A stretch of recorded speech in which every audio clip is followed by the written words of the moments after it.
farm I live on, my family came there in the 1830s and built a log cabin in 1837. Came there because it had free-flowing water and heavy timber, and by today's standards, it's not the best farmland, but we're still there.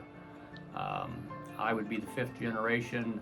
My dad farmed, and my grandfather also, both of them, and we had dairy and hogs primarily for a long time, and mostly now just grain and the cow-calf herd. Well, our fertilizer program on corn, first of all, we don't put any nitrogen on in the fall where I live. It's the agronomy handbook recommends that if you live south of Illinois Route 16, that only spring application of nitrogen. So we've tried to adapt our policy to conservation to minimize the amount of fertilizer that we're buying and putting on, and maximizing the return. So all spring fertilizer, some side dressing. We try to buy hybrids that are as efficient as they can be. We follow a corn, soybean, wheat rotation on our highly erodible ground, and that goes a long way towards stabilizing the erosion.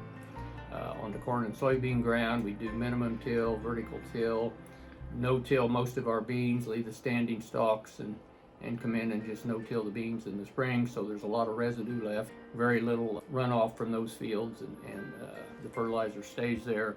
Nitrogen, we do a lot of soil testing, do tissue testing, try to understand what stage that the maximum amount of nitrogen is needed for the plant and have it there.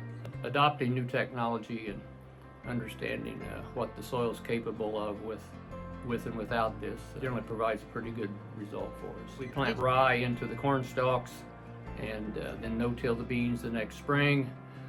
We do use legumes we do a lot of times plant legumes in the wheat, particularly red clover, sweet clover, and sometimes we cut that for hay, and sometimes we just terminate it and then plant directly into that.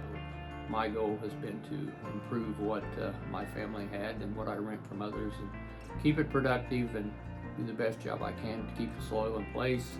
So we try to adapt conservation practices as we learn new ones, and try to improve the ones that we're already using. So keeping the soil productive and in place is the number one priority, and it's also the best way to make a profit and stay in business.